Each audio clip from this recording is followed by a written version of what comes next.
Under Jasmine Brain We are Children's ready Museum, to like go. Seminole. on the air. All right. Good evening and welcome to the City Council Conference, Tuesday, April 25th, 2023. We have one item on the agenda, discussion regarding road use, easement, and lease agreements with NextEra Energy Transmission Southwest relating to its Draper Pleasant Valley Minco Transmission Line project. Miss Beth, is that yours? It is. Thank you, Mayor.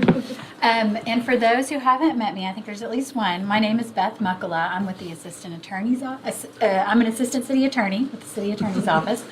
And I get the really fun ones, so you should look forward to seeing me. Today, I just wanted to walk through one agreement that you will see on tonight's agenda, as well as some future agreements that you may see coming your way, because they all relate to the same transmission line project that is being carried out by a company called NextEra.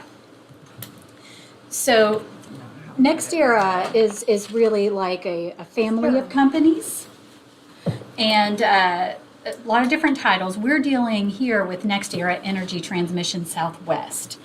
And but they have lots of different presences in the energy industry across the nation, as you can see here. This is a general slide that they provided to us, but as you can see, they're involved in wind and solar and natural gas and different things across the country, and actually internationally in Canada as well. So they're a pretty large presence.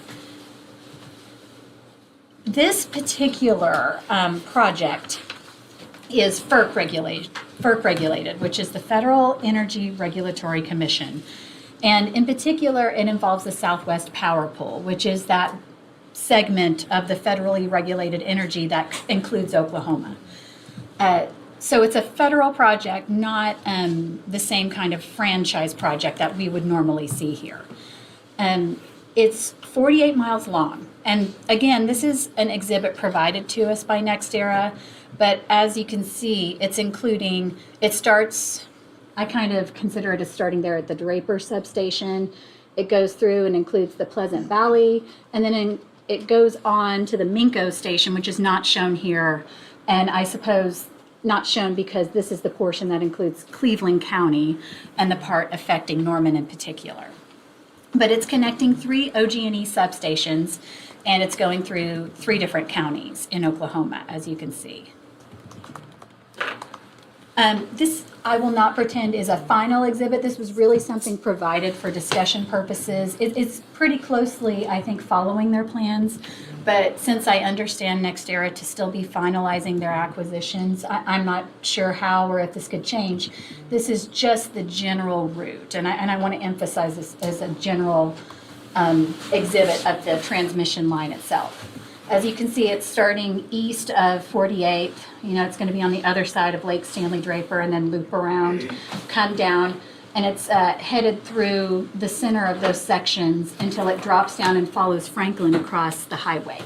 And then it's going to drop down between 60th and 48th in those sections. And eventually it's going to cross the river down there just outside of the city's jurisdiction. Here are, again, this was provided by NextEra, this picture of the transmission lines. They are planned to be 345 kilovolt poles, which range from 100 to an average of 125 feet high. They're designed to have a compact footprint, but as you can see, they are quite large.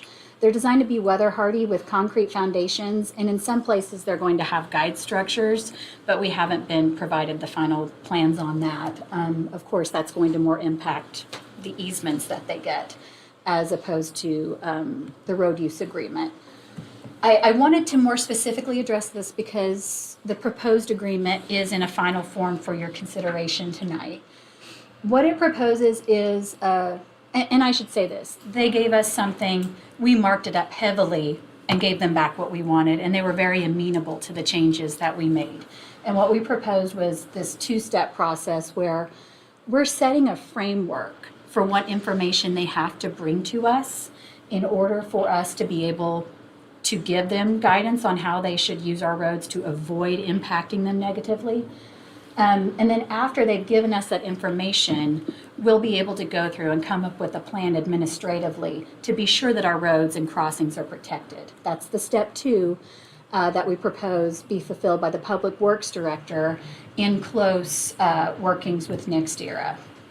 So the information they have to provide us, and this is laid out in the agreement itself in your packets, but they obviously have to give us their understanding of the road and crossing capacities they're going to be respecting. And that information is fairly well documented in our own records according to our inspections. There's stormwater and floodplain implications that they have to be ready to address, environmental, severe weather response conditions, and clearly they have to provide us information regarding the intensity of use of certain routes, how long they plan to use them, where those routes are, how many crossings are involved. And as you can see by the exhibit that is attached as Exhibit A to the proposed agreement, they've already provided the preliminary information on that we requested. The information that they will provide as part of Step 2 it should be narrowed down and a lot more detailed to allow us to respond. But what happens is under this agreement, NextEra is responsible for the repair and maintenance that is occasioned by their use of our roads. It's their construction that's going to cause it, and we've been very clear in the terms of this that we expect them to take care of that damage if and when it occurs. It's just a matter of the way that process is going to look that we need to firm up. So part of the process will involve what's called pre- and post-construction inventories. These are done at NextEra's expense, and it will involve NextEra or one of its representatives, probably one of its hired engineers on the project, meeting with our public works personnel on site to view these routes, to view these crossings, and to come up with an agreed representation of the condition prior to construction. And then Those are all aerial crossings though, aren't they? There's no, nothing that goes below, at that voltage, nothing that goes below the street. Am I correct in that? I believe so, yes. Right, and so they are going to be viewing those and coming to that agreement before and then after construction, and even to some extent during as needed. We are going to be evaluating the condition and addressing those conditions as they go on. But at the end, when construction is final, there will be a formal post-construction inventory that says, okay, here's where we started, and here's where we are, and here's what we're going to do about it. Everything is meant to be an amicable process where we work together essentially to protect the roads as best as we can and to quickly come to a conclusion for how they're repaired. And I also wanted to say, the latest plans that we were given, and these are preliminary because, as I said, I believe they're finishing acquisitions, and those won't be quite complete yet. But I do believe they're planning on moving in pre-construction materials sometime soon, late summer. And they plan to proceed as quickly as they can, I imagine, after that. But I have not been given definite dates. So that's the road use agreement in a nutshell. Before I move on, were there any questions about that one in particular? I think you're about to cover mine, so. Okay. The title was read, and it included reference to a lease. Since that title, like literally, I think today, I received confirmation that the previous proposal for a lease of our property has been withdrawn. So that I do not expect that to be an issue that's re-urged. If it is, we'll speak of it more specifically. But we looked at that agreement. We gave a lot of comments on how it needed to change, and we had not gotten comments back when it was withdrawn. The easement is a similar situation. It actually consists of two agreements. The easement document itself, which grants them the rights to lay the transmission line, but also the compensation agreement setting the compensation, which is much simpler. And I can't, I'm not prepared to go into the exact details of these because we are still waiting for their responses. I can't say I know where we're going to land on those terms, but obviously as a public entity, we have interests that are much different than the private entities that are presented with these documents, so we had a lot of changes to suggest. My impression was that, like the road use agreement changes, they were very receptive to them, but I can't say that I have their responses yet. I have generally summarized what we've done. We made a counter on value based on our utilities department's research of the value of that property. And I should say, it's here. This property is at Franklin and 12th, not quite the Indian Hills there. And it's the property that we have leased to the NUA. So they've been very involved in this process and evaluating the feasibility of putting the lines here. Should it affect our future plans? All of that. It's been vetted very heavily. And so we feel that what we sent back was a very informed proposal for the terms we think you should consider if and when they're ready to bring that forward. But in addition to countering on value, we removed a lot of the language that we feel just simply wasn't appropriate for a public entity. We added in language that we felt we needed as a public entity. We are requiring very specific surveyed parameters. They had a looser language in there that allowed a little more flexibility than we felt comfortable with. We felt that you needed to know exactly what property they were asking for. And then, of course, our indemnity and insurance language that is pretty standard to us as a public entity is being considered. And as I said previously, they had suggested a lay-down yard lease for some of the materials they would be using, but they're going to look to other properties for that. Councilmember? Do we, maybe you don't know this yet because you're still waiting on finalizing some of these agreements. Do we know how much of that property they're asking for an easement? I can't give an acreage, and I don't know if Nathan, Yeah, approximately 9 acres, okay. And how large is the site? 160 acres. Okay, so I know that we're holding that and we've been very diligent about We still have enough room for the north treatment wastewater plant, emergency. yeah. Okay. Yes, sir. When you say compensation agreement, is that in terms of what we would be compensated for giving access to the easement? Or is that in terms of like, in lieu of a franchise fee per se? Great question. I should have answered that. This is outside of the right-of-way, so Okay. it is an easement particular to Next Era. Okay, And we were careful again to make sure that wouldn't overlap so that we wouldn't be okay. interfering with our franchise utilities. And would there be any kind of quote-unquote franchise fee associated with this that the city would benefit from? I mean, I know that, As far, I won't pretend to be the expert in our Yeah. franchise agreements, but I do not believe this would fall under those unless there's, They're not a franchisee and they're not providing the service to the customers in Norman. There you go. They're part of the power pool, so. okay, that works. Falls outside of the Okay, franchise. I understand now. yeah. Are there any other questions on this slide? So this is just your timeline. Tonight, you do have the road use agreement as, I forget the item number, I'm sorry, but it's contract 146. And we anticipate that you will see the easement in the future if we can come to some terms. We anticipate sometime in May for that, though I couldn't be positive.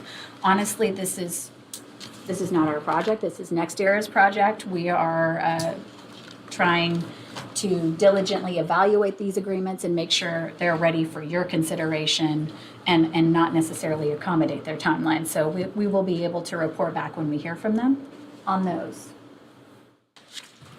But other than that, are there any questions?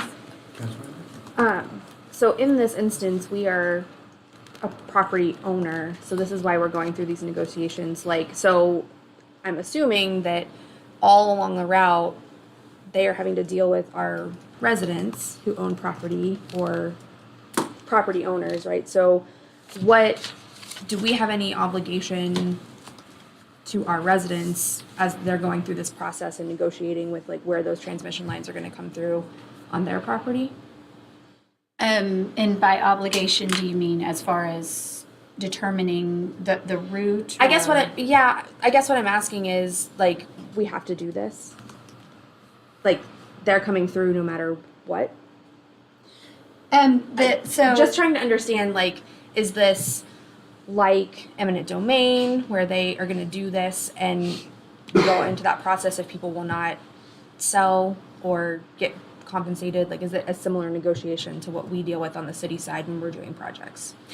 As a FERC project and a regulated project, there will be an entity with the power of eminent domain. And yes, I think there are some eminent domains already pending out there on this. As far as the city's involvement, we are only one of the property owners along the route. And no, we are not in a regulatory place to determine their route. And I'm sure that they are having to do it under the same type of parameters we do. They have to encounter the issue of necessity on the front end and be able to support that in a court if they pursue eminent domain. So there are legal factors at play for them to deal with, but we don't become a party to those unless we're actually an owner. Okay. No, I mean, that makes sense, just trying to understand how this is, because we know what it's like on the city side to kind of be that entity that's regulated through that and going through the process of eminent domain, but we are just, they're coming to us because we own property within the transmission route. And that's where these negotiations are coming from. So we're really solely focused on the city's property and, okay. Right, as a process, this actually started a long time ago. There are a lot of regulatory approvals they have to obtain before they can even take it to the Southwest Power Pool for approval as a project. Okay, thank you. Councilmember Hall. So this is an additional power line, basically, is that what I'm understanding?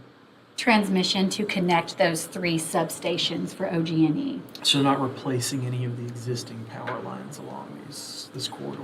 No, So and as it'll I be- understand, they won't really be sharing territory with other power lines that might be out there, like Western Farmers. So along Franklin and 48th and whatever, there'll be existing overhead power lines from OG&E or OEC, and then whichever side of the street will be a row of this new poles that are carrying this transmission. Is that what I'm understanding? But they won't be in our right of way. They'll just be on private property that they have to obtain some other way. As of right now, they have not requested to cross any particular portions of our right-of-way, and we've been clear with them that they obviously do need to let us know that because of our franchisees. But the particular easement, And our voter-approved bond projects to widen 48th Avenue and Indian Hill Road, and those, I don't know if those interfere, or if they would interfere with that right-of-way at all. I guess, is that 60th on the west side? That's 48. Oh, west Counselor, side, I think west we side, have sorry. reviewed not every inch of this thing. Frankly, we've been working on this for about a year with that team here from multiple departments. So no impact on pending bond projects. To Councilmember Schuler's question, though, frankly, we spent a lot more time thinking about roads than property. And maybe roads are property, I guess, to some people, but this road use agreement is the biggest part of this thing for us. And to your question, Mayor, I know where you were going because you had your street supervisor hat on. What does that mean? Well, heavy loaded trucks with heavy poles crossing over maybe roads that aren't ready to sustain that, bridges. We've analyzed every bridge they're going to cross. And sometimes we say you can't cross this bridge or that bridge because it doesn't have capacity. They've talked about modifying roads to be able to make turns with that heavy equipment into the private property to do the line. So that's where we've spent probably 85% of our time on the road use agreement, not as much on the easements for city property. And 60th has like a 100-foot easement or something, doesn't know that's not huge. Yeah. It's a great question. We don't believe that this will impact any of our pending projects. Okay, and so the benefit to Norman of this is that the overall power grid we're in might be more efficient or more safe, or what? as I understand it, this power grid that it's actually supplementing is Southwest Power Pool, which is principally there to serve rural communities and customers. So I wouldn't say that the necessity next era, my claim, would be specific benefit to Norman Sure. as a city so much as its overall customer base in rural Oklahoma through these areas. Okay, thanks. Just in the path. And I neglected to show you, it really is hard to see, and I apologize. The tiniest, there, that's our property. Oh, do you see the cursor? No. Oh, no. Uh-oh, it disappeared. Go Vanna White. Where is it? Here, follow this road right up here. Okay. You see that little rectangle up there, the little Oh. orange yeah. rectangle? Yeah. Wow. That's our property, and so the reason it's not implicating our right-of-way is because it's passing right between frontages. Okay. Yeah, no on there. And then to speak to something Councilmember Holman mentioned, I can't say that I've analyzed the route enough to know if we're going to have NextEra's line on one side and then existing lines on the other. I do know that around 48th Northwest, they are going to cross another north-south going line of transmission lines through there. I was looking to try to explain that jog to the south myself, but that's about all I have on that. Councilmember Schuler, you have a question? Yeah, and this might be more for Sean, just to kind of, I guess, dovetail on the conversation and explanation that you were having. I know when other utilities have come through in right of way and messing things up, we get a lot of concerns and problems and impacts that our residents feel from this. And you're talking about roads and like what people are going to have to deal. Like this seems on a larger scale based on the heavy equipment that they're going to be using. Are we prepared to field those questions? Do we have a number of where our residents can call to, like, once they come in? I'm specifically thinking about what happened with AT&T, and the massive kind of outcry of they've ruined my property and what are they going to do and who's going to fix it, and they think it's the city. Like, they call us because we're the responsive Yeah, it's a great question. entity. Beth may know that. I don't know that we've had a lot of detailed discussions on communications yet. We sort of see that as the next stage, that surgical level of getting to engineering plans that these guys are going to be reviewing and walking every inch of this route with the provider and so on, and hopefully anticipating those things that are going to really impact our residents and our property owners. And we've been really tough on it, I'll say that. We all collectively, I say, Beth has done an amazing job. Our staff from multiple departments have spent hundreds of hours on this thing already, so we're being really diligent about it. But so I think, to answer your question, I think we'll know more when we get to that final step 2, the detailed plans, to know where those concerns might come up. My concern, frankly, is we don't have any authority over the private property. Right. Most of this is on private property, so I think that's where the call is going to come from. Yes. I don't know who those go to. I guess the Corporation Commission or someone else. It's not the city's role to manage private property after they acquire their easement. So I think that's where most of the activity is going to come from, the folks that might be unhappy with the impact of their property. Yeah, I'm mostly just thinking that, like, we're going to be the pass-through to the information on how do they get to the people that they really need to be communicating and talking with. And so how do we upfront say, here's who you need to call and We'll put some more provide time into that. information and be that kind of conduit. You're right. We need to kind of figure out who at the state level might be. I'm sure they're regulating too and managing as well. That this is a state and federal undertaking. I'll be honest, I've been working in cities for 40 years. I've never had a transmission line come across my city. So this is rare. This is an unusual. So many of the transmission lines that serve our electric power system were put in 40, 50 years ago.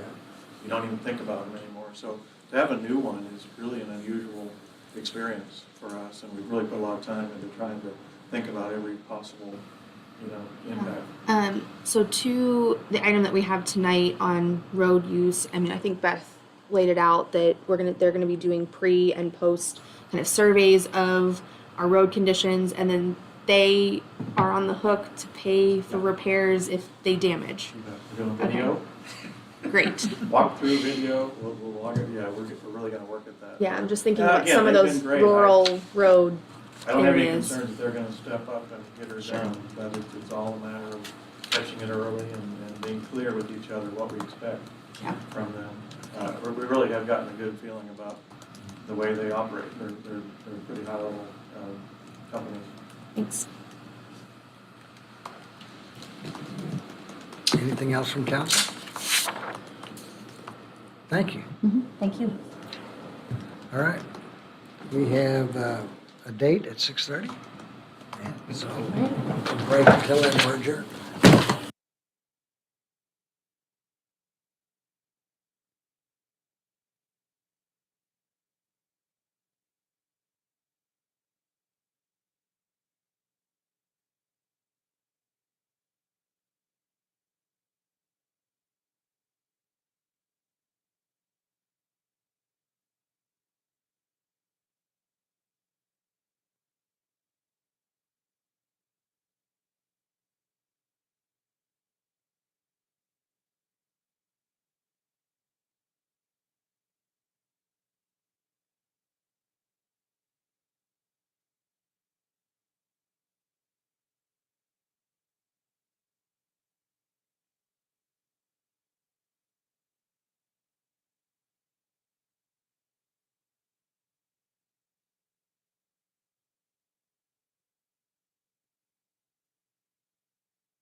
City Council, Norman Utilities Authority, Norman Municipal Authority, and Norman Tax Increment Finance Authority, meeting of April 25th, 2023. Madam Clerk, will you please call the roll? Councilmember Ball, Present. Councilmember Schuler, Here. Councilmember Lynn, Here. Councilmember Grant, Here. Councilmember Tortorello. Here. Councilmember Foreman. Here. Councilmember Holman, Here. Councilmember Peacock. Here. Mayor Hykela. I am here. Thank you, ma'am. Would you all join me in standing for the Pledge of Allegiance, please? I pledge allegiance to the flag of the United States of America and to the republic for which it stands, one nation, under God, indivisible, with liberty and justice for all. Thank you. Item 1, consideration of the City Council, Norman Utilities Authority, Norman Municipal Authority, and Norman Tax Increment Finance Authority minutes of January 24th, 2023, and February 14th, 2023. I need a motion to approve the minutes. So moved. Second? I have a motion and second. The motion on the floor is to approve the minutes. Council members, you may cast your votes.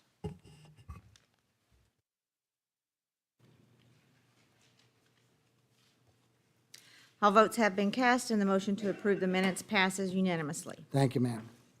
Item number 2, a proclamation of the mayor of the city of Norman, Oklahoma, the month of May 2023 as Treatment Court Month in the city of Norman. I need a motion to acknowledge receipt of the proclamation. So moved? Second. A motion and second. The motion on the floor is to acknowledge receipt of the proclamation. Council members, you may cast your votes.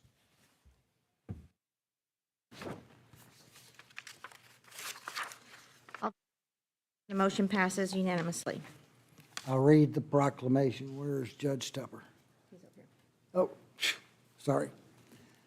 A proclamation of the mayor of the city of Norman, Oklahoma, proclaiming the month of May 2023 as Treatment Court Month in the city of Norman.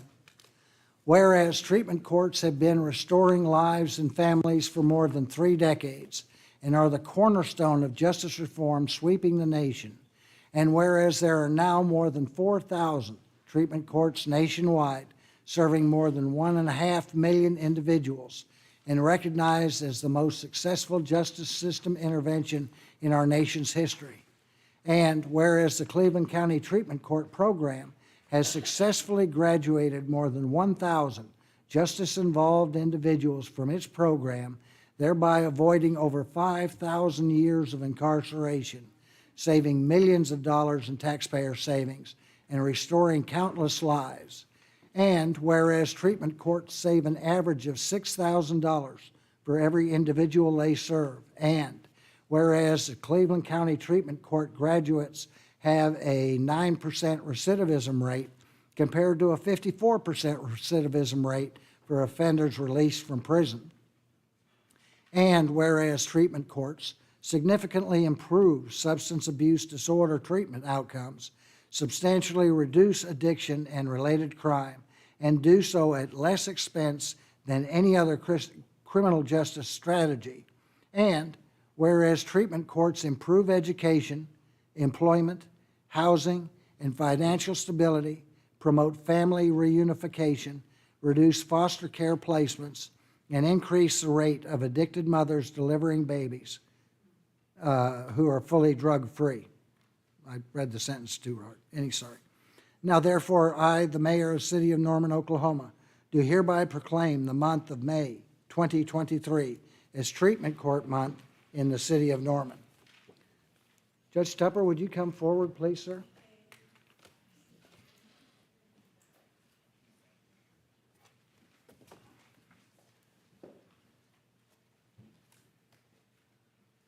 Would you like to say something, sir? Boy, sure. Mayor, folks, thank you very much for this proclamation. Thank you, council, for allowing this to be read and for adopting this. It means a lot, not just to our treatment court program, but to treatment courts across the country. You you've heard some of those numbers. Our Cleveland County Treatment Court, when we say that, we've got two programs, actually. We've got a wellness court program and a treatment court. So we're servicing folks with mental illnesses and addiction. And we're one of 4,000 programs across the country. And these programs are proven to work. This is the most rewarding work that I do in the justice system. And I've been hearing criminal cases for 20 years now, and I'm convinced that there is not a smarter strategy for dealing with justice-involved persons who are struggling with addiction and mental illness. And I want to recognize my team. We've got wellness court team members and treatment court team members here. I sit up on the bench, and I wear the robe, but the real work is being done by our team members, our compliance, our coordinators, our treatment providers, prosecutor, defense attorneys, and so it's a real honor to serve with them, and we really appreciate this. The month of May is National Treatment Court Month, and we've got a lot more in store for this month, so we really appreciate this very much.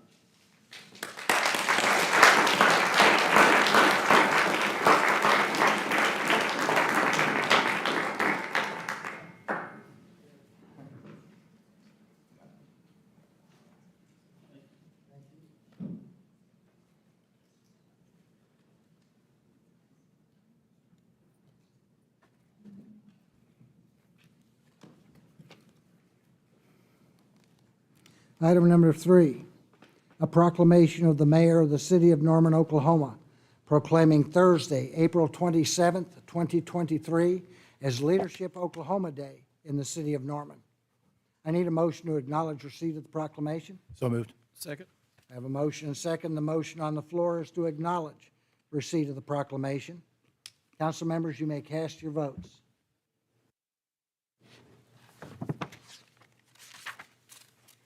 All votes have been cast. Passes unanimously. Just a second. A proclamation of the mayor of the city of Norman, Oklahoma, proclaiming April 27th, 2023 as Leadership Norman Day in the city of Norman. Whereas Leadership Oklahoma exists to educate leaders across the state of Oklahoma on critical issues facing its communities, with their mission being to create, inspire, and support its member leaders whose commitment to service and excellence energizes them to positively shape our future. And whereas Leadership Oklahoma's signature initiative is an annual 10-month program that takes class members deep into the state's inner workings and everywhere across the state, from the Great Plains of the Panhandle to the hardwood forests and pine-covered mountains of southeastern Oklahoma. And whereas participants become familiar with the social and environmental complexities that afflict Oklahoma, including sovereignty, tourism, criminal justice, state government, education, economic development, military issues, agriculture, and energy. And whereas discussions with state leaders deepen participants' understanding of the opportunities, needs, issues, and resources inherently available in the wide range of Oklahoma industries.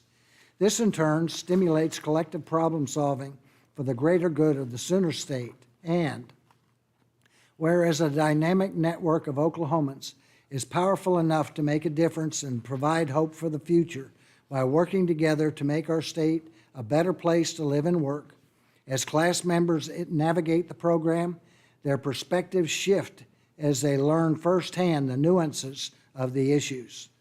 Given the amount and quality of time spent together, strong bonds are formed, as well as a natural, living network with an underlying impetus to move our state forward. And whereas the program also works to develop the next generation of leaders through sister programs, such as their Youth Leadership Program, which is available to high school juniors and exists to strengthen efforts to retain Oklahoma's most valuable asset, its youth. And whereas Leadership Oklahoma has nearly 40 years of cultivating Oklahomans to become leaders in their communities and across the state. And now, therefore, I, Mayor of the City of Norman, Oklahoma, do hereby wish to commend the Leadership Oklahoma program for their years of continued service to improving our state and proclaim April 27th, 2023 as Leadership Oklahoma Day in the city of Norman, and encourage all citizens to acknowledge the dedication and commitment of those who serve this impactful program. Is Ms. Miriam Payden here? All right. Ms. Payden, would you like to say something? You may have the podium if you wish. Thank you all very much. I really just came to take the picture Okay. of my colleague, Gary Armbruster, but I want to thank the mayor and the council. We have been able to come to Norman for the last couple of years, hosted by our Leadership Oklahoma members and many of your citizens to study education, and also had the final session of the Leadership Oklahoma Class 35. So we will be arriving on Leadership Oklahoma Day, and hopefully we will not leave an imprint on your city, but I know that you all will leave an imprint on us. So we thank you for hosting us and for being citizen leaders yourself and helping us develop future leaders in the great state of Oklahoma. Thank you.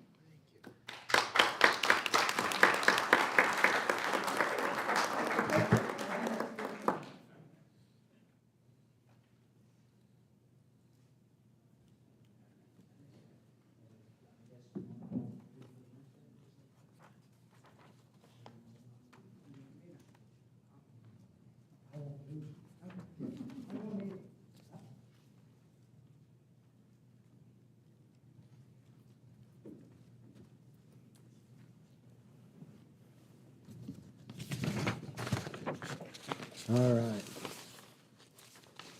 Next item on the agenda is council announcements. Councilmember, do you have any announcements? Yes, Your Honor. All right, last week, I showed you all about 20 pictures of how our homeless problem is impacting our parks and our primitive areas. Well, this week I got about 25 more pictures about how our homeless problem is directly affecting our business owners, our homeowners, and our residents. But instead of showing them, I thought I'd take this council's advice and come up with some solutions and some resources. What I have here are 4 pages. This is the McFarland Memorial United Methodist Church resource list. This is 4 pages of resources for people who want help in our city. It has everything from a whole page of food pantries, written utility assistance for people who are, who are being threatened by homelessness because they can't pay their bills. Maybe something happened. We have pages of medical assistance, of addiction assistance, children, mothers, clothing, anything that somebody needs in our city, we have the resources available for those who want help. Now, the problem in our city isn't the people who want help, because there's nobody in this room and nobody in this city who's going to turn their back on somebody who actually wants help. What our citizens are fed up with are the people who don't want help. It's the people that are inside of our parks, who are trashing our parks, who are trashing our primitive areas, who are assaulting our homeowners and our business leaders in committing crimes in our city. Now, what can we do about them? Well, the number one thing we can do is increase our police spending and make sure our officers have the tools necessary to take care of this problem. We have to call out our prosecutors and make sure we're prosecuting crimes, and just like Judge Tupper is doing, we have to put these people into treatment and get them the help that they need. Now, how do we know this works? Well, let's look at some headlines. From the Center Square, poll, 75% say defund the police caused violent crime wave. From The Economist, as violent crimes leap, liberal cities rethink cutting police budgets. From the United Police Fund, after funding the police last summer, LA now will increase police spending. From the Wall Street Journal, cities reverse defunding the police amid rising crime. From News Nation, defund the police, movement impacts recruitment and increases crime. All you have to do is Google defund the police and impact, and you will see 100 of these articles. Our police deserve the resources to deal with these problems. Now, how do we know it's a problem here in Norman? Well, Chief Foster was kind enough to give me these numbers. Last year, NPD alone had 3,049 calls that they had to go and deal with. That is just our police department. This year, they've already responded to 815 calls. This doesn't count EMS, this doesn't count fire or other emergencies. This is only calls to our police department to deal with homeless individuals. Now, How do I know this is a problem? Because I am getting emails every day from citizens here in Norman who have emailed their own counselors. And I'm not going to say who their counselors are. I'm not going to say what wards these people live in.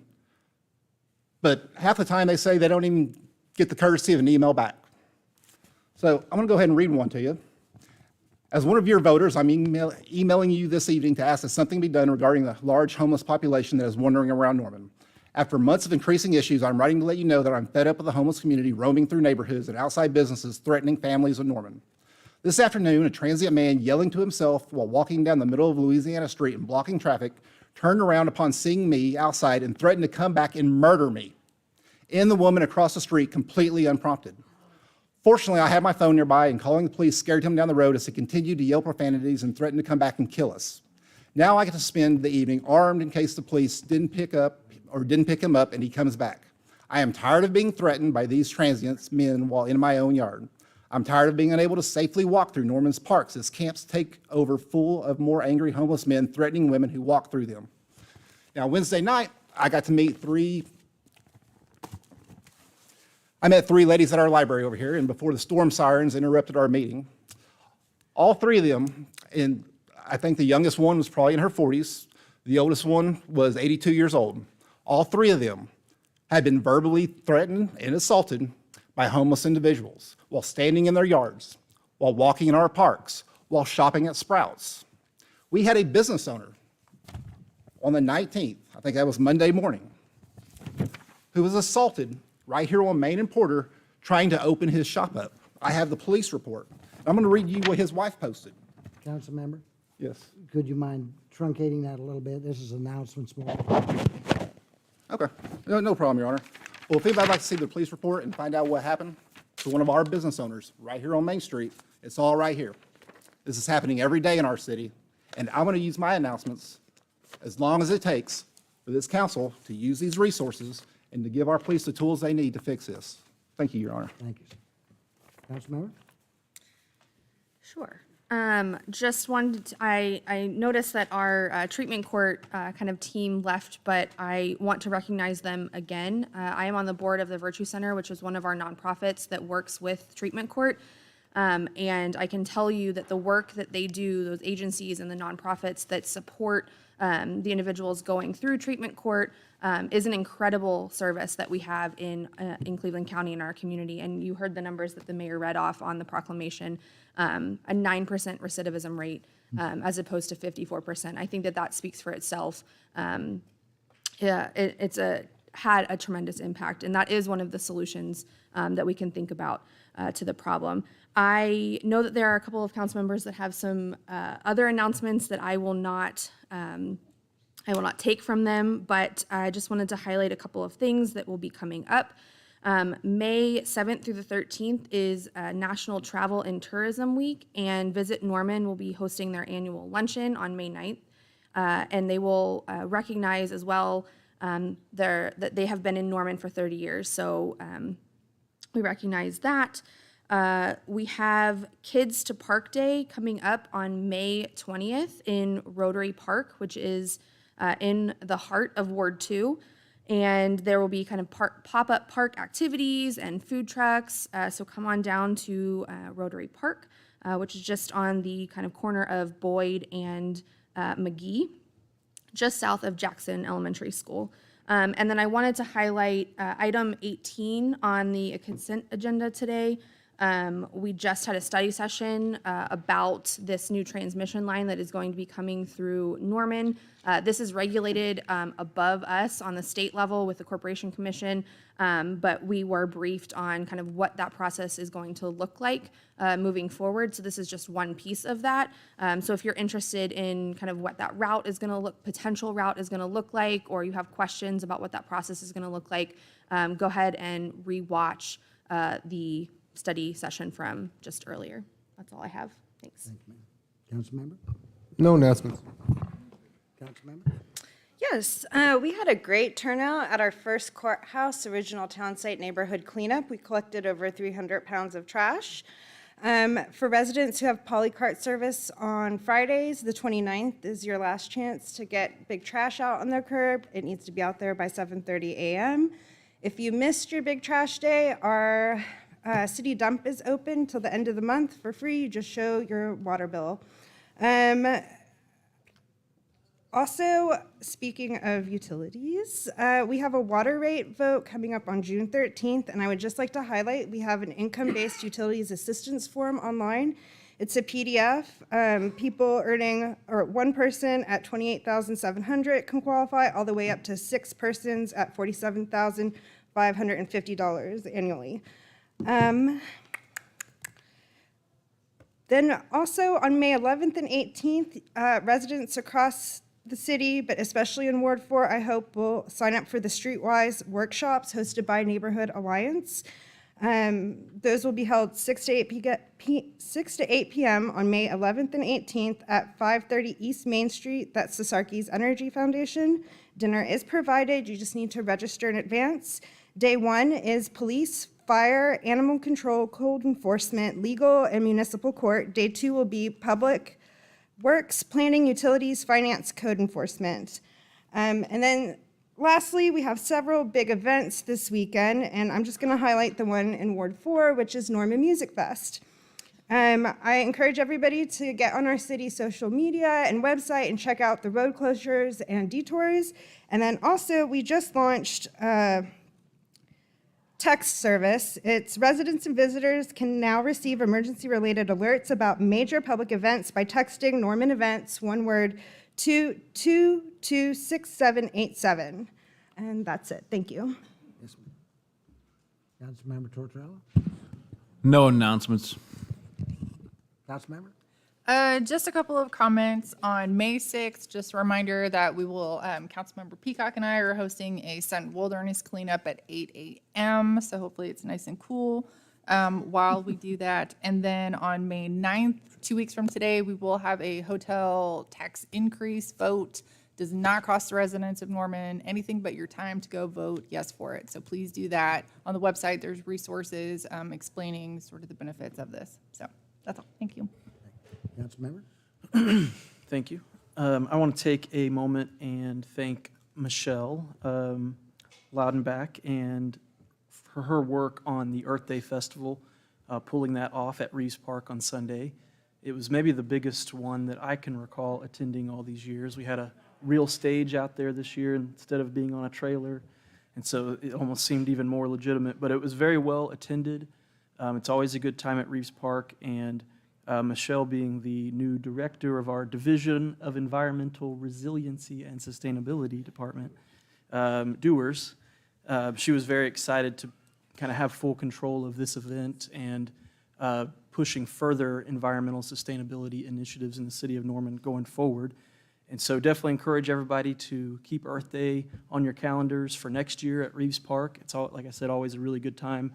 Lots of vendors and tables and information set up and stuff like that. So I appreciate her work and our city staff for pulling that off again this year.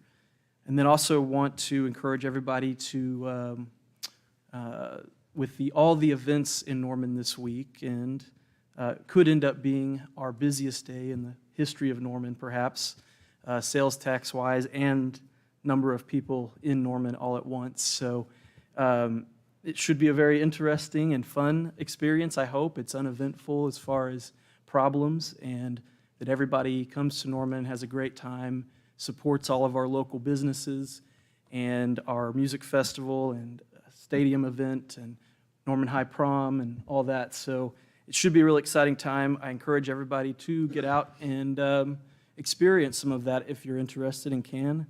The music festival always has a lot of wonderful music acts that you may not have heard of before, but generally you'll discover some new ones that you're going to like a lot. That's been my experience over the years, and so looking forward to that. And then also want to encourage everybody to either attend or watch on YouTube, the City of Norman YouTube channel, this Thursday at 4 p.m., the Community Planning and Transportation Committee. In this committee, we meet once a month in the conference room next door, and we discuss public transit in Norman. We get an update from city staff about ridership numbers, about projects that we have going on, like the new transit center at Porter and Comanche, about bus route changes, about future regional transportation projects that are going on. We also get updates about road construction projects, so specifically voter-approved bond projects that are in the works. So if sidewalks, streets, public transit, if those are things that are of interest to you, I would definitely encourage you to attend the committee meeting or watch it live or on replay on the City of Norman YouTube channel. And if you have any questions or comments or suggestions about those topics, please feel free to contact any of us, or you can contact me directly as the chair of that committee, and we'll make sure that we get that on there to discuss and get answers for you. So again, Thursday at 4 p.m. here at City Hall. And then lastly, I do want to encourage everybody to, in 2 weeks, make sure you get out and vote. The visitor tax, the last time it was raised was in April of 2013, so it's been 10 years. And as mentioned by many others, that is a tax that people in Norman do not pay. It's visitors to Norman. And if you're a Norman resident, the way I understand it, and you stay at a hotel in Norman and you present proof that you're a Norman resident, you do not pay that visitor tax on your hotel bill. So that is for visitors specifically. And so I'm supporting it. I encourage everybody to do it. But most importantly, make sure you go out and exercise your right to vote on that. And then you'll have another opportunity to vote on June 13th for the water utility rate election. We haven't had a water rate increase in 9 years. It'll be 9 years in January. And the last one before that was in 2006, and the last one before that was 1999. So there have been 2 water rate increases in the city of Norman since 1999. And as I've mentioned before, most cities raise it every single year by about 5%. So I encourage everybody to look over the proposal very thoroughly. We do have a lot of operating and maintenance needs just to keep the existing system going the way we need to supply water to all of our residents. So read up on that proposal and make an informed decision. And again, most importantly, get out and vote and exercise your right to do so. Thank you. Councilmember? Thank you. So I was going to also thank Michelle Loudenbeck for her work with Earth Day Festival, and I was also going to commend Judge Tupper, his work with Diversion Court. So I'll go ahead and just second Councilmember Holman's thoughts and Councilmember Schuler's thoughts. So thanks for covering that, guys. I just wanted to say that the public is invited to a stakeholders summit for the One Norman Vision process. That will be occurring tomorrow night from 6 p.m. to 9 p.m. And it'll be held at the Nancy O'Brien Performing Arts Center. This summit is going to be an opportunity for every Norman citizen to provide their input into this community vision process.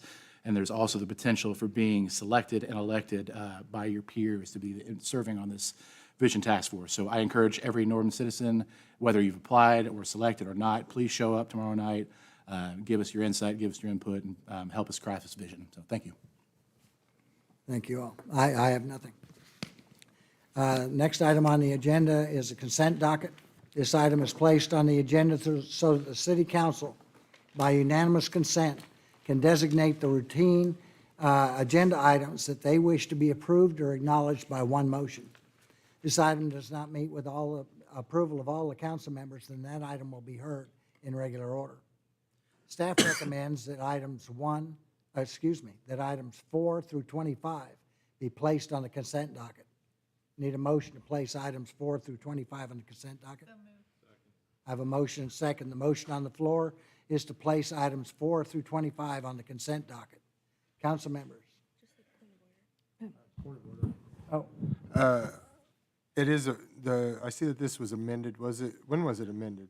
Yesterday, At what time? When was it uploaded?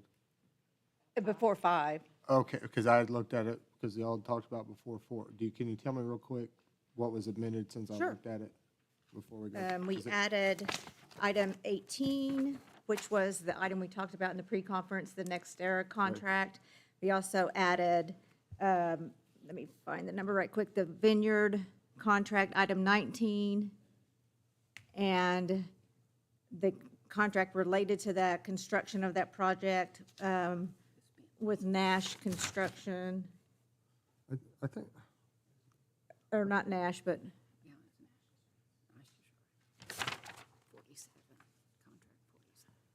I thought all that was on there when I read it, but 47, item 15.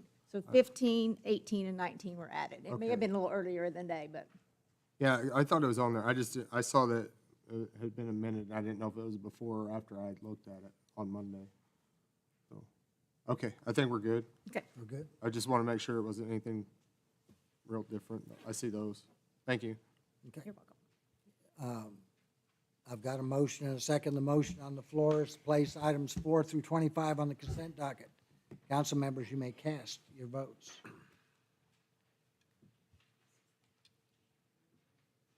I'll vote. Motion to place items 4 through 25 on the consent docket passes unanimously. Thank you, ma'am. I'll entertain a motion to approve the consent docket. Motion to approve. Second. I have a motion and a second. Are there any comments from council regarding any item on the consent docket? The floor is to approve the consent docket. Council members, you may cast your votes. All votes have been cast, and the motion to approve the consent docket passes unanimously. Thank you, ma'am.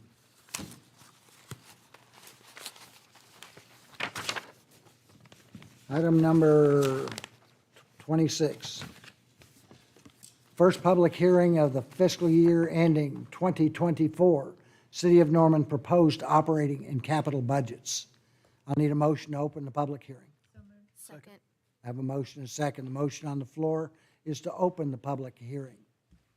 Council members, you may cast your votes.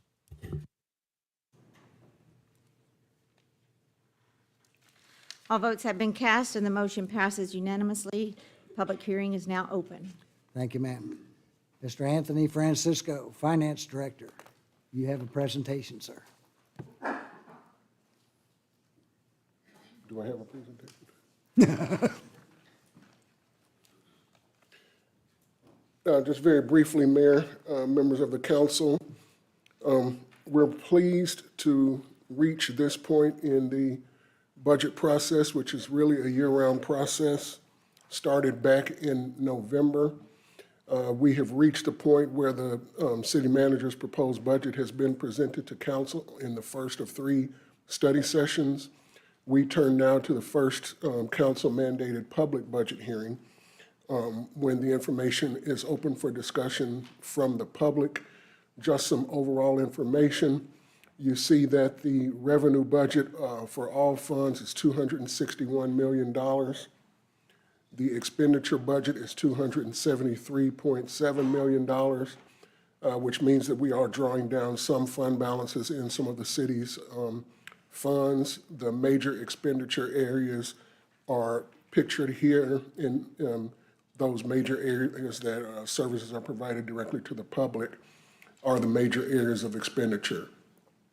The general fund of the city, which is the tax-supported and largest fund of the city, has revenue of $105 million proposed in this year's budget. 65% of that is coming from sales and use tax, and an expenditure budget of $106.3 million.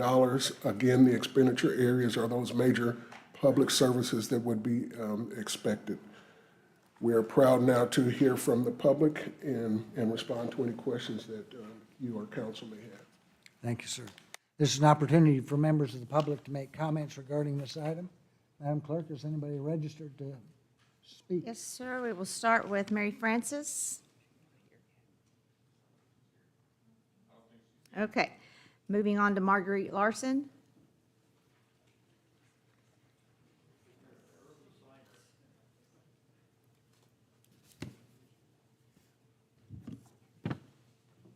Marguerite Larson, Ward 6.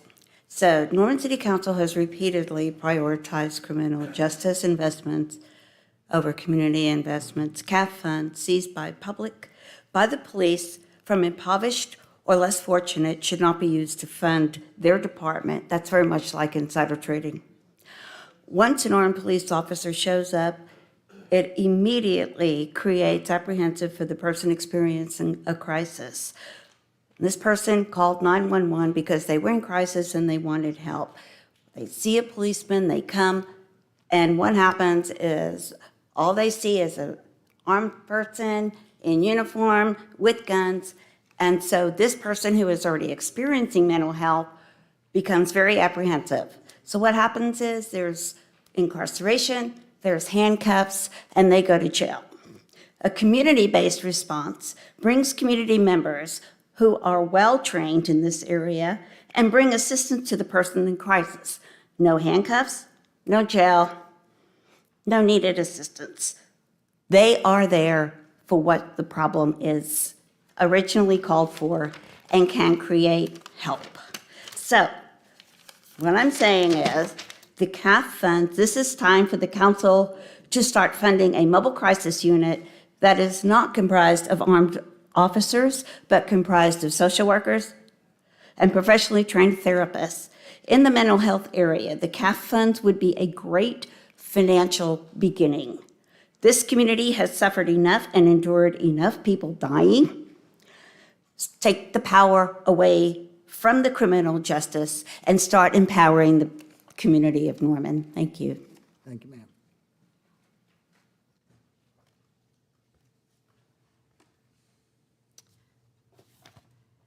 Cynthia Rogers?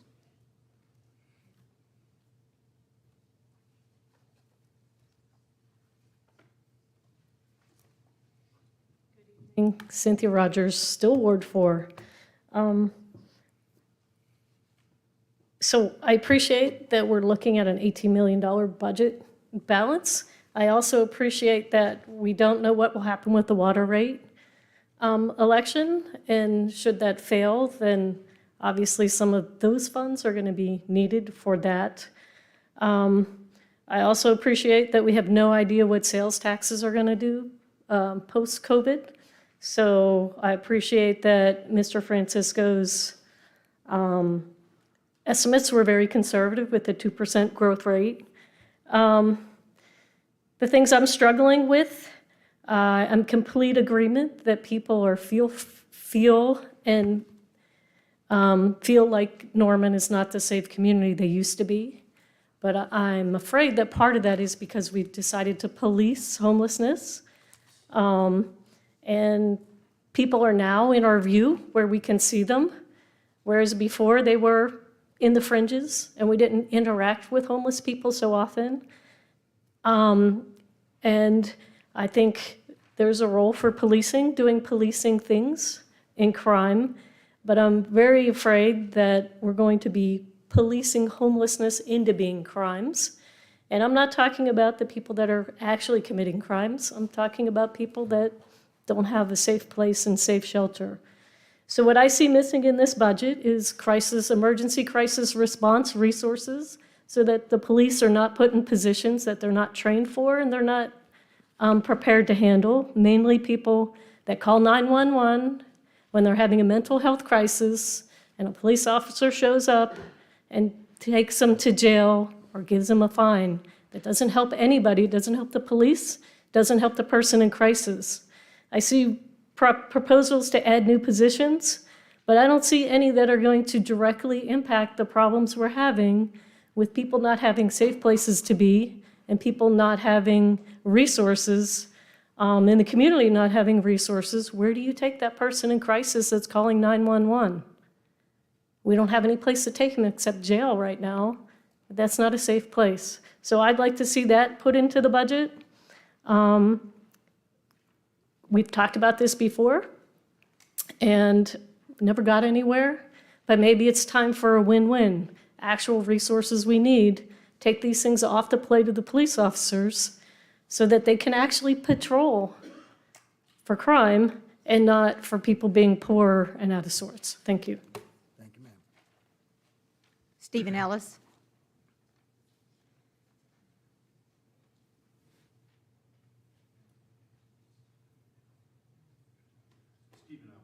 Ward 4. Norman spends a fair bit of money to subsidize the consumption of a certain sector of Norman's population. Those those expenditures are often falsely characterized as investments. That's not really something we like to talk about, but it's really the claim at the bottom of this strong towns approach that we've all endorsed to some extent or other. I think that should change, but it probably won't this year in this budget, at least not until we've been through the Strong Towns process. So I hope everybody will be paying attention to that, sort of the distribution effects of Norman's budget. But what I think we can still change in our budget is the way it reflects concern for Norman's least advantaged citizens, particularly the unhoused. Going through the budget, there isn't much for those experiencing poverty, much less the unhoused and housing insecure. There are lots of ways to help, and we should fund some of them. So things like unarmed community response, which has been mentioned before, creating a permanent shelter for Norman's unhoused community is another. There are lots of things that Norman can do, and we should do some of them. Perhaps you think I may have overstating the case here, that I've missed some of the relevant spending, and that leads me to my second point. It would be a lot easier to have that discussion if the budget were more transparent in that respect. There really should be a summary provided of social service spending in the budget book. That's not something that is very easy to break out. You have to be a citizen accountant to pull that off, which, thank goodness I live with one. Likewise, there should be some calculation of spending on new development as we go forward. That's really crucial to the Strong Towns process. And there was actually time in the mid-teens when you could do that because each capital project was broken down by who it served, current residents versus future residents. We kind of quit doing that in general, although you can still see it at certain places in the budget book. So let me give you an example. If you go to the first CIP budget book, page 48, there's a description of how the water department does that. So basically, proposed water distribution system improvements are broken up by location and assume that funding will be prorated between development and maintenance-related needs. But they don't do the prorating anymore. So if you go to page 49, you'll actually see a case where a huge amount of that project is for new development, the way it gets calculated as done on page 48. We really need to have that information on all of our capital projects if we're going to do this Strong Towns thing right. So I hope. Thank you, sir. Russell Rice.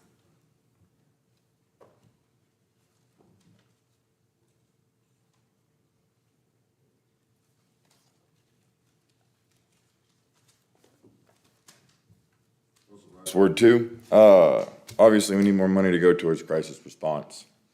I think everybody made a pretty good point before me. I'll be as quick as I can. There's a lot of people to get through. We do need a 100-person shelter with kennels, showers, and laundromats. If you wanna be a real good city, you need a 100-person plus shelter. All right, so on 4/20, I believe there was a finance committee meeting, and in that meeting, I believe they discussed 14 police cruisers that was going to come out of the police budget, and now it is going to be coming out of the civil asset forfeiture budget, and they already got a Bearcat out of that. They don't need 14 more police cars out of that. They're more than welcome to use their own budget to get the 14 police cars, but civil asset forfeiture should not be used for it. If they need to spend that money, we have a fire truck that we need, a 100-foot mid-mount aerial that we just so happen to need $900,000, $1.1 million for. It's a great fit, right? Also, you guys need to, let me rephrase that. Please stop taking asset forfeiture funds. Just don't do it anymore. Just stop taking it. We'll spend what we have on the fire department and then quit taking them. It's a simple thing. We just don't have to do that anymore. All right, thank you. Aaron Rice.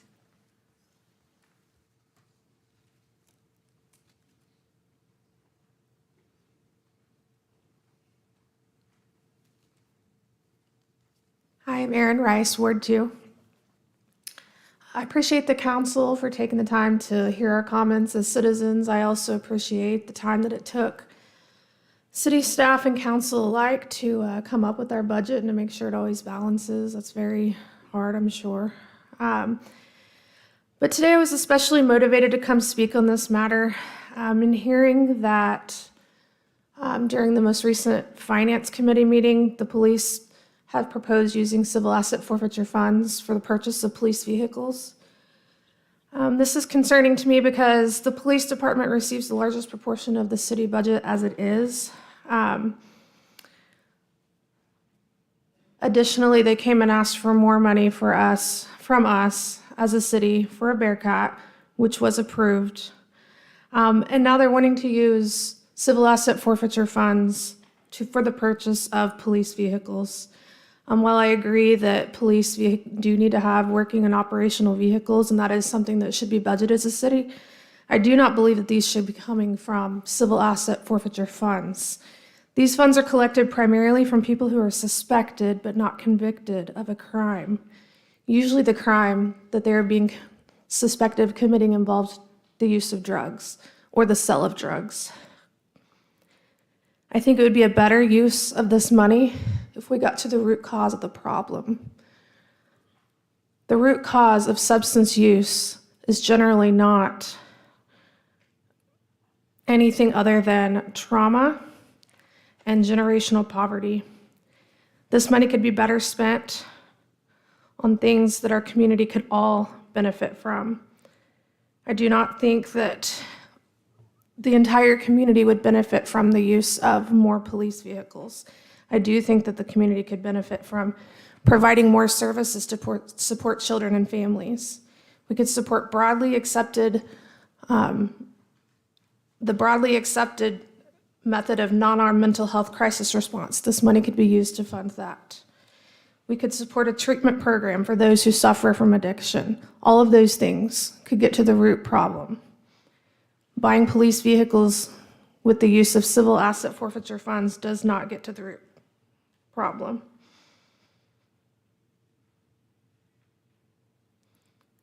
Thank you for your time and for listening. Alex Lanfear.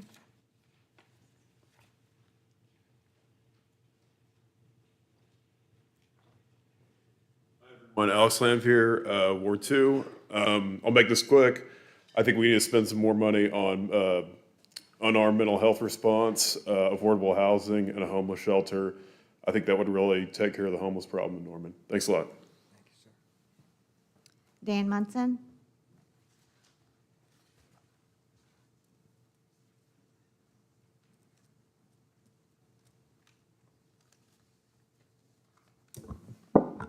Hi, I'm Dan Munson from Ward 6. So I am also in favor of a mental health response team that's directly tied to the police department, modeled after the Irvine, California Police Department. They are police positions.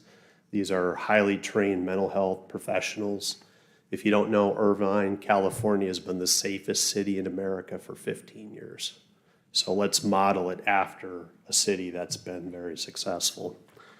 I am in favor of using the asset forfeiture funds to purchase police vehicles. You can only use them for police-related expenses. The city of Norman actually, they receive a lot of money from the federal government. So the IRS is the one that collects those federal taxes. Did you know that there's 2.2 million people waiting on their tax returns? The average tax return is $3,800. That's $8.5 billion that taxpayers have not been paid. The city council numerous times approves federal taxes. No one ever questions the IRS. No one ever questions the IRS having to go to citizens having to go hire lawyers and having to go to court to fight to not be overcharged for taxes. So why do we have a problem with a really, really small percentage of civil asset forfeiture? If we don't have a major problem with the IRS, why do we have a problem with a really, really, really tiny percentage of civil asset forfeiture? We shouldn't have that. I am in favor of increasing the police and fire staffing. I think we should add 4 people to patrol, 2 people to fire. NFPA says we should have 1.5 people per 1,000 for fire. FBI UCR data says 15.9 per 10,000 for fire. Or I'm sorry, for police. Abilene, Texas has got a population of 125,000, 112 square miles. They have 216 sworn police officers. Columbia, South Carolina has got a population of 137,000 people, 140 square miles, and they have 223 sworn police officers. We're not even close to that. So we should staff correctly. Thank you. Gabriel Byrd.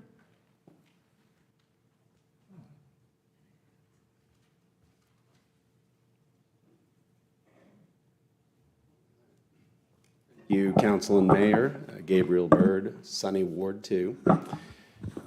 But I spend a great deal of my time in Ward 4 because my office, I work, my dental practice is here on Main Street on the 200 West Block, sorry.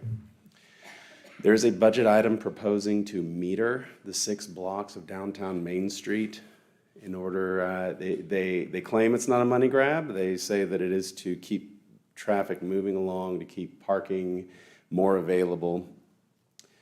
And I can actually speak for a lot of the business owners that I know, this is not going to be helpful for downtown.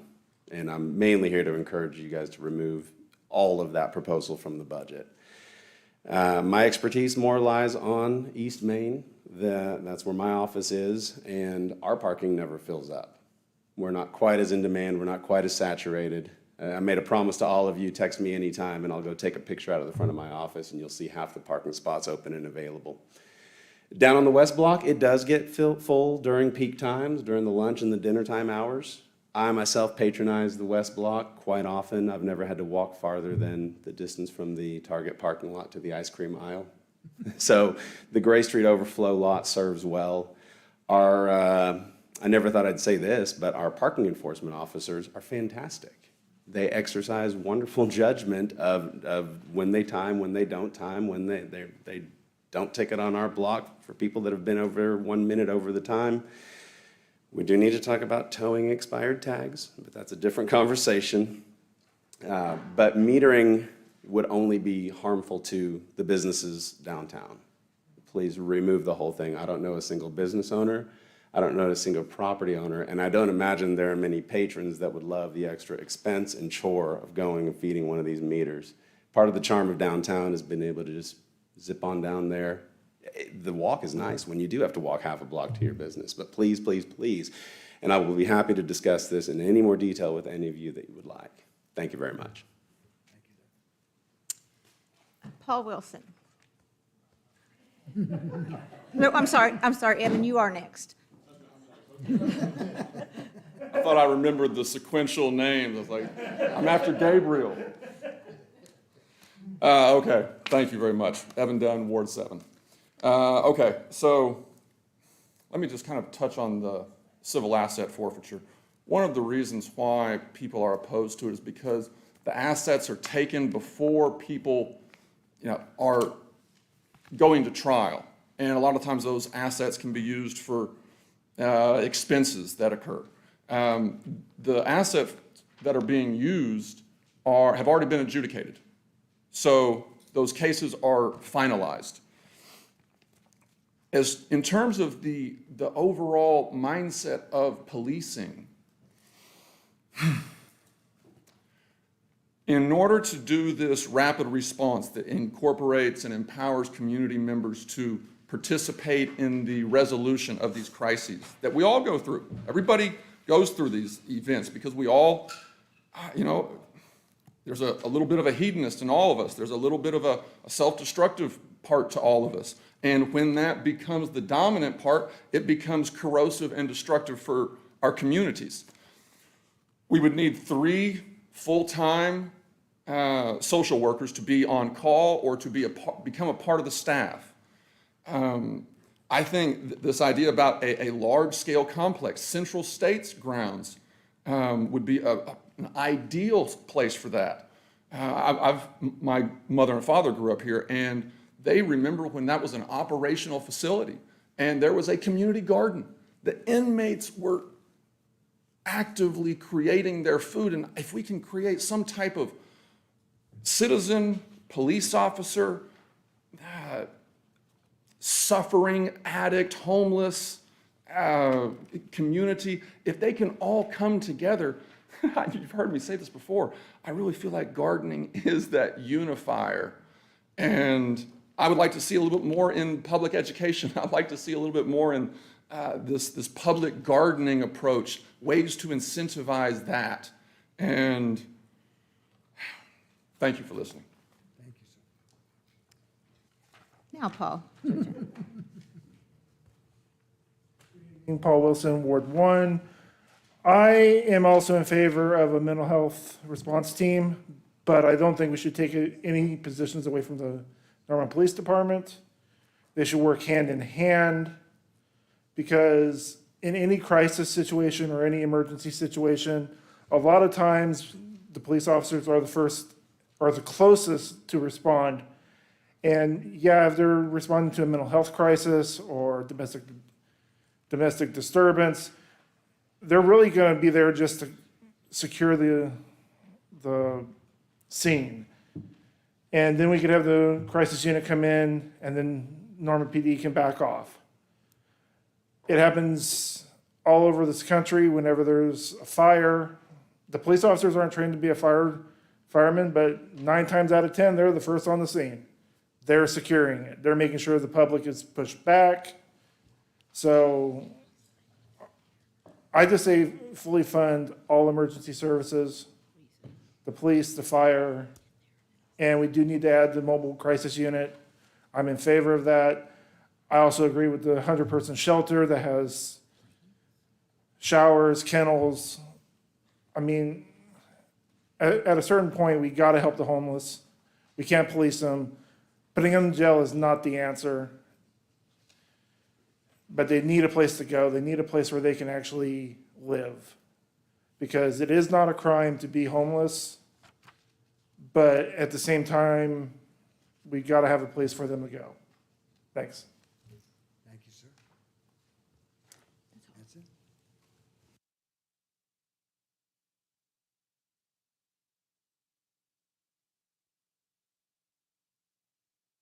Yes, Anthony, would you mind answering a few questions?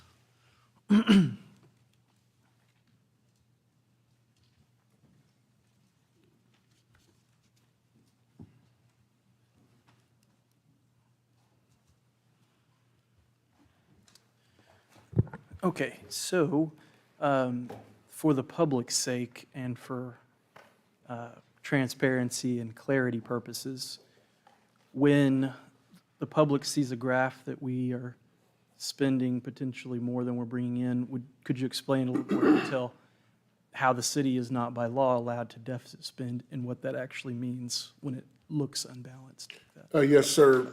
The Oklahoma Municipal Budget Act requires that every fund have a positive fund balance.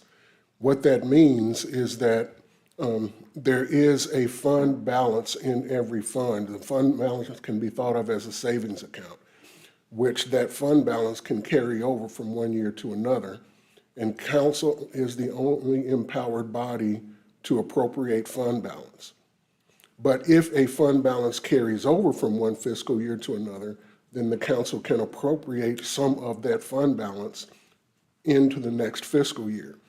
So where you have, let's say, $100,000 in the fund balance, you project to bring in $100,000 in new revenue in the coming fiscal year, you could legally appropriate $200,000 in the coming fiscal year when you're only projecting $100,000 of new revenue. So we are not. You're not deficit spending Spending more in than we're that bringing case. That's correct. Okay, and you, as our graphs show, the pie chart, our general fund is over 65% sales tax. Yes, sir. And you've talked about in our committee meetings about how in other states, generally in cities, that would probably be around 30%, and then another Yeah, 30%. usually in most cities in every other state, that same pie chart would look something like 33% sales tax, 33% those other revenue sources that you saw, and 33% property tax. But cities in Oklahoma cannot use property tax revenues for general governmental purposes. So in other states, cities can use property tax to fund things like police and fire. But in Oklahoma, we cannot use property tax to fund police and fire. That's correct. Okay. How many, we talked about this in the meeting the other day, how many requested positions did we get from overall from all city departments? I believe there were about 75 positions requested. And how many are we proposing to fulfill? I believe all funds were proposing to add about 9 positions. 9 positions out of 75 requested. Yes, sir. So reason why I asked that is just because I'm trying to make sure the public understands how all of our departments are in really dire need of more staffing. And we're in maybe our best budget 2 years we've ever had, as long as I can recall anyway. And yet we're still struggling to be able to add long-term, full-time staff in various departments all across the city.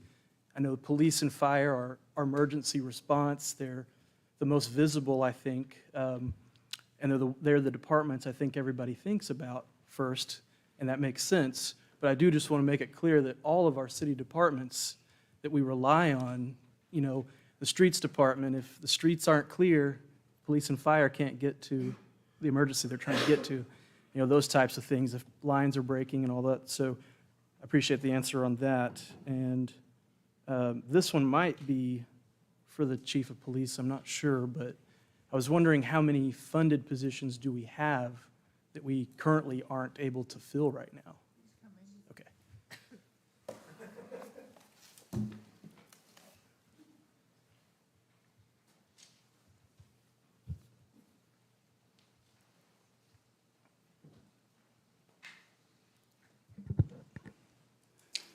Thank you, Chief. I don't know if you heard the question or not. Yes, we're down about 20 commissioned positions, I think maybe 5 civilian positions. Our recruiting has picked up, I think in part due to the funding that was spoke about earlier on equipment. People are staying better, and our recruiting is going better due to some raises last year and just the outlook in Norman and how well the community overall is doing here. So our recruiting is going much better. We've got a good group coming up for the June Academy. We've got another group going and ready for the Basic Police Officer Academy at the VOTEC.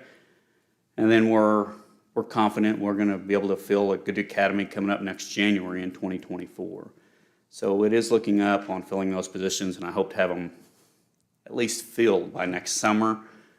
Still, we'll have to do training to get them out on the field on our own. And we've had 2 academy graduations this fiscal year, one this last fall and then one 2 months ago, I think. Yes. Yeah. And would you say the staffing issues with the police department is a nationwide issue with departments everywhere? They everywhere are struggling to get people. I think it's to various concerns on why that is across the nation.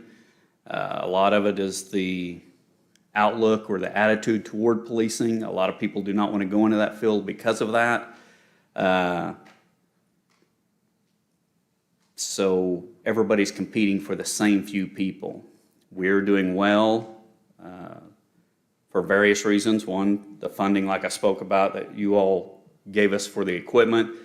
2 is just things we could do within the department that makes us a little more attractive than other places, such as the outer vest carriers. It takes a lot off your hips, relieves your back. So if you do that, people really, they like it. That's a big plus for them. So you're able to draw them here rather than them going somewhere that doesn't have that option. Facial hair, you know, I've let them start having facial hair certain styles and certain lengths, but that was a big plus. That gets people here rather than somebody else if it's just a little bit of difference on your pay. So things we've done inside and what council has done for us has helped tremendously. So think from that, we have funded positions, but even with funded positions, it's still a real challenge to get personnel. And not just in the police, as I mentioned, but really a lot of city departments, but specifically police for the issues you mentioned. So it may be more than just more money. There's a whole lot of issues that go into how we can attract good people to want to work here. So thank you very much, Chief. I appreciate that. That's all the questions I have. Yes, so we've heard a couple of people talk about mobile crisis response, and 2 fiscal years ago, we appropriated money to do just that. We have not moved forward, primarily because we were talking about the 988 coming online and kind of figuring out what was that service going to look like statewide as well as nationwide. And I believe that we put that money rolled forward into a fund last fiscal year. Can you point us to where that fund currently stands or where it is currently in our budget? Hoping Mr. Francisco has his hands on a page here in the near future that will give council the balance of the funding they had set aside in previous budgets for community programming that did include the funding of Neighborhood Alliance and 2 multi-passenger vans that have been ordered to be utilized by community groups to support Those community homeless groups' neighbors. provision of those services. That's the answer that I would give, Yeah, so Councilmember. there's a dollar amount Yeah, left. those vans are on order. When they have been received, then we will continue the RFP process to provide them to other nonprofit agencies to provide those services or use them within our own city fleet. So for the community's sake, where does this live in this budget document? That reserve balance, Mr. Yes, Francisco? ma'am. That's the. Council's budget? Yes, ma'am. Council appropriated those funds from the general fund, and the vans are on order. The contract for the Neighborhood Alliance is in the general fund, so. And another thing I would point out, there were several members of the public who talked about the equipment, the Bearcat, if you will, and I would point out that that equipment was purchased from the general fund, not from seizure forfeiture funds. The council has not appropriated seizure asset forfeiture funds in many years. So, but specifically, where is that community, like, So you where's the remember the line item? Where does it fall under? 865,000 that was set Yeah, aside? I would have to find another document to give you the line item, but it's I believe it's in the city manager's budget. That's where I thought it was. I just was making sure. So if we can get that number, that'd be great. Absolutely. Thank you. And Your Honor, you do make a great point. The rollout of 988, when council said we want to do this thing, and we reached out to the State Department of Mental Health because we really don't have staffing that understands that whole process. So we called, the experts at the state, and they enlightened us on the whole 988 process. We don't really, it's a number, we'll go reach out to the state to get how many calls are happening in the Norman area to the 988 system, and how many of those calls for service are not winding up as a 911 call to our dispatch requiring a response by our police department or our fire department. But we'll get you that update and get you calls for service through, my guess is they'll have calls for service through the end of March. Be able to provide that to council, give you an idea about what kind of volume the state Department of Mental Health and Substance Abuse is taking on already. In the emergency, the EOC building, in the new dispatch facility, there's room for 16 dispatch stations. And one of the things council did discuss is the opportunity to have a 988 dispatcher in our emergency dispatch center, so those calls can be handed off seamlessly between the two agencies. And we look forward to that opportunity. I think we're probably about 12 months out from occupying the new facility. Yeah, and just to let the public know, if you haven't been paying attention to the study session last week, 2 dispatch positions are part of those handful of positions that we are moving forward in the budget. So bringing on 2 more dispatchers in the next fiscal year as we bring the EOC online as well. Those are all the questions I have. Yeah, mobile crisis response. I had the same question because I was pretty sure those vans were on order. Also, affordable housing, I don't have my budget book, but affordable housing is in the budget, right? Like, we have those home ARP. Yes, ma'am, the ARPA funds that council appropriated were in this fiscal year, not in the proposed budget. Okay. And we get an update on that May 9th. Yes, ma'am. Okay, and then the metering discussion, was that in the budget book as well? I haven't made it. Yeah, I believe that's a capital project that is proposed. And if we wanted to discuss that further, would we do that in committee? Yes, or in the capital budget discussion that you'll have next week. Okay. Okay, Thursday.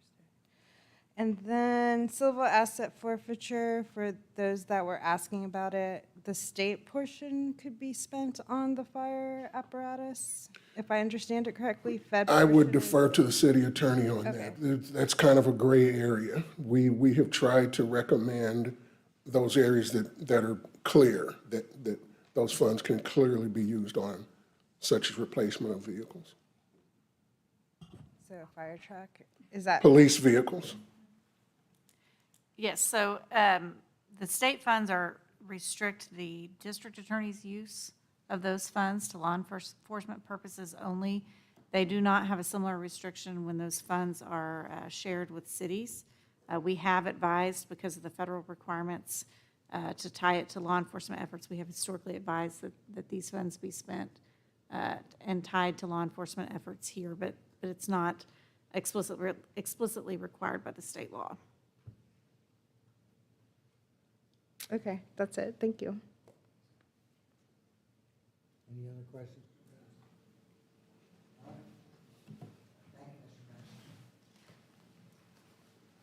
I'll entertain a motion to close the public hearing. So moved. I have a motion and second. The motion on the floor is to close the public hearing. Council members, you may cast your votes.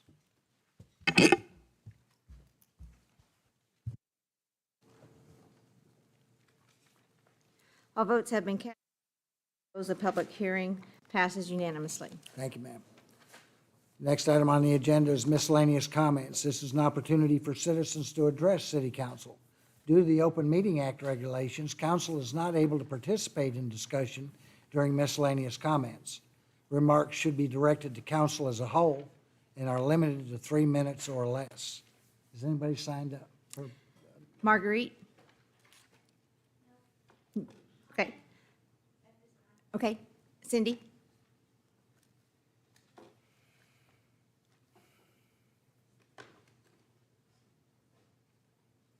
Still Cindy Rogers, still Ward 4.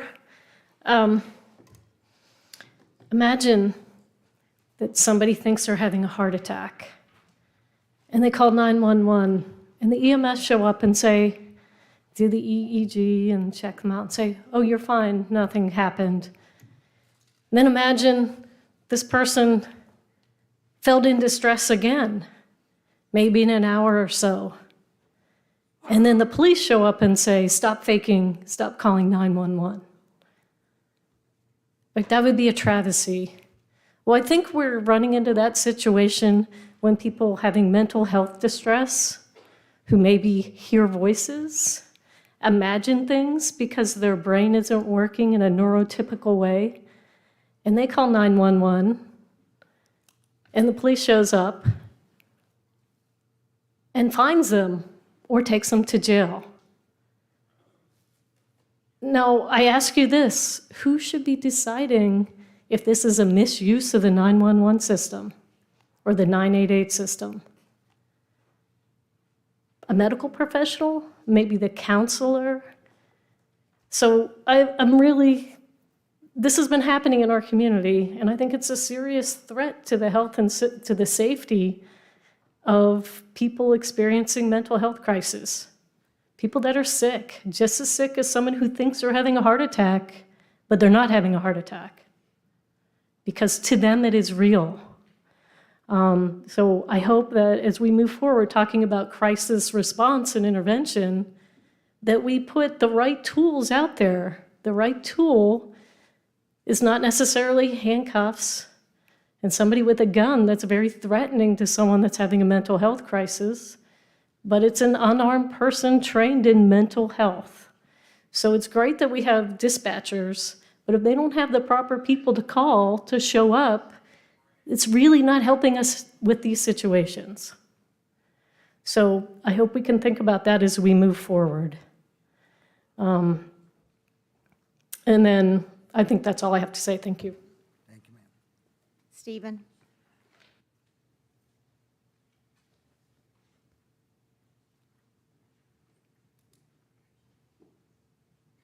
Steve Ellis, Ward 4. Just a little bit of an update on 988, especially as it works in Cleveland County. I don't know the call volume, but I actually have talked with the people at Central Oklahoma Community Mental Health about how they handle that. And during business hours, the 988 number just rings them up, essentially. So they don't have any dedicated personnel. And after business hours, there's just a counselor who takes their cell phone home to handle those calls. During the week, at least when I talked to them, which is a couple of months ago now, it's actually just one sort of heroic counselor who covers every overnight during the week. The weekends, they usually divide up. So, you know, they don't have any resources to do anything. So that's not really the sort of community response substitute we're really looking for. So 988, it's a good idea. It's not actually being implemented very well right now. On my second issue, I just want to say I'm always disappointed but not surprised about comments that treat unhoused folks as a problem rather than being unhoused as the problem that happens for the human beings who experience it.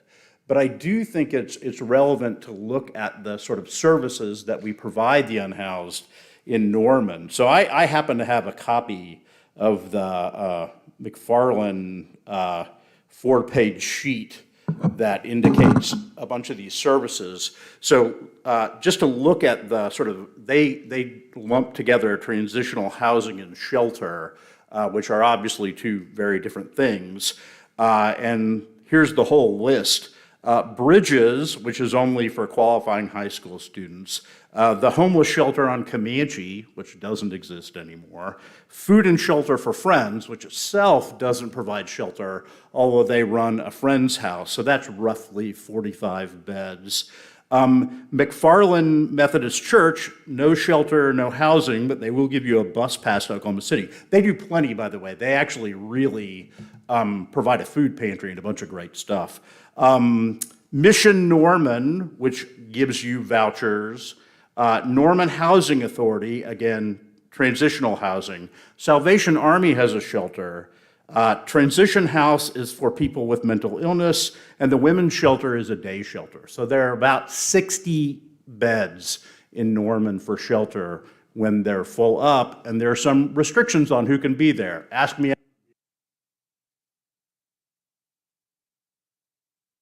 I saw Russell walk out. Is he in the lobby? Okay, I'll skip to the next person, and if he comes back in. Aaron Rice, do you want to speak? Dan Munson?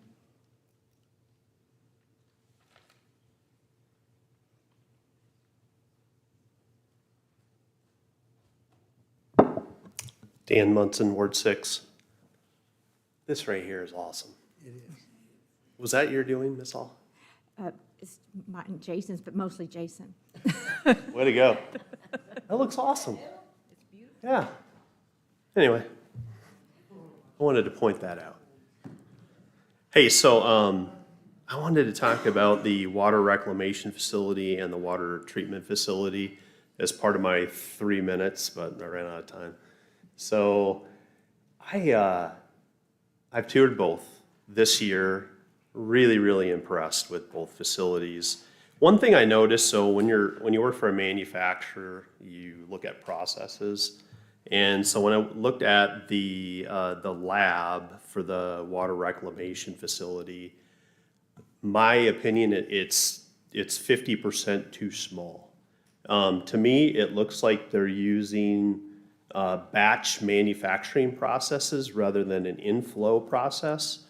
And so that what that leads to is inefficiencies, but another thing that it leads to is if you were to bring a new person in and try to train them, an inflow process would be a lot more efficient. It'd be a lot easier to bring a new person and get them trained quickly.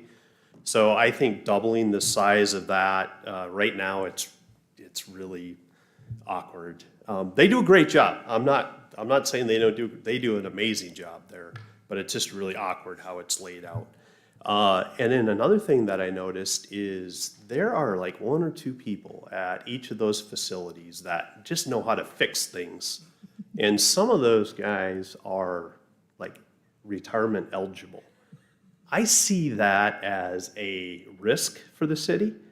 And I actually think we need to hire 1 person for each facility to go in there and mirror those people and figure out like what's in their brain and transfer it over to the new people. That's a major risk.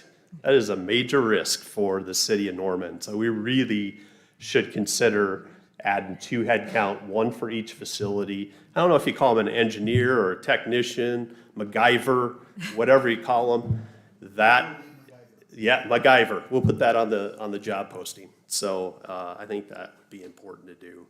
Public transit, we have 2 new electric buses in. What I'd like to see is how much money we're saving on those electric buses. So like a monthly breakdown, compare that against CNG.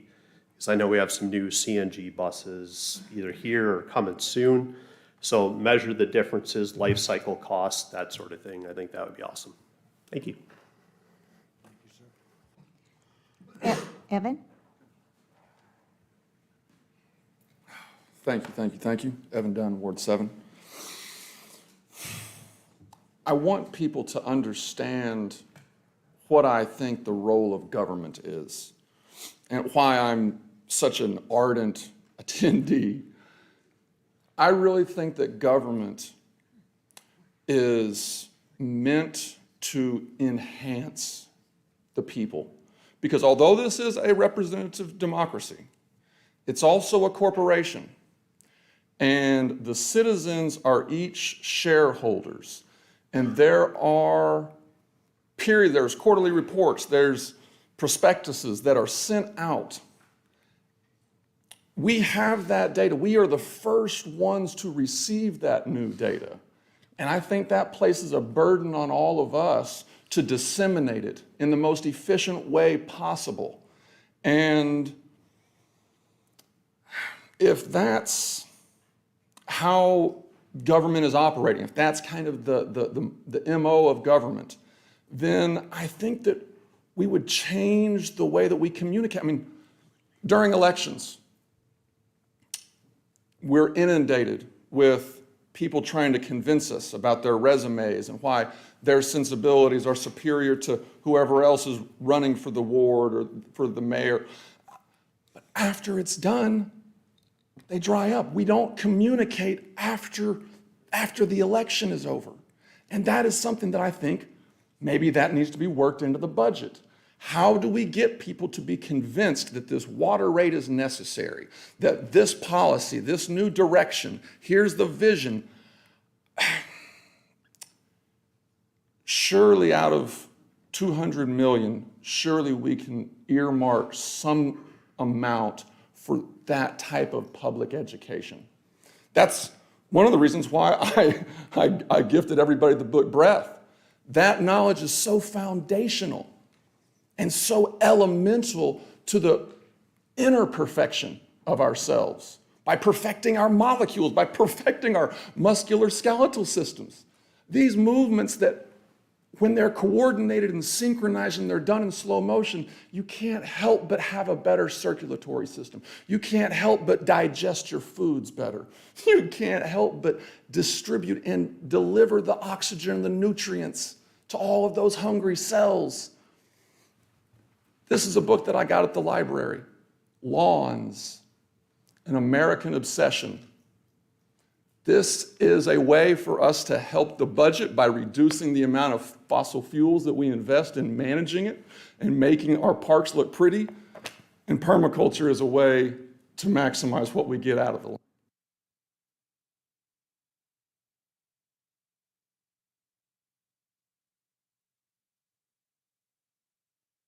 Item number 27, consideration of adjourning into executive session is authorized by Oklahoma statutes to discuss pending litigation associated with Shaz Investment Group LLC versus the City of Norman and Jacobs versus the City of Norman to discuss the possible purchase of real property located at 218 South Lahoma Avenue and an update on the acquisition of real property located on the northeast corner of Oakhurst Avenue and Imhoff Road. I'll entertain a motion to adjourn out of the council meeting and convene into executive session. Second. Motion on the floor is to adjourn out of the council meeting and convene into executive session. All in favor, raise your right hand. Being no opposed. Counts. We'll move into the other room. We'll meet at 5 minutes after 8.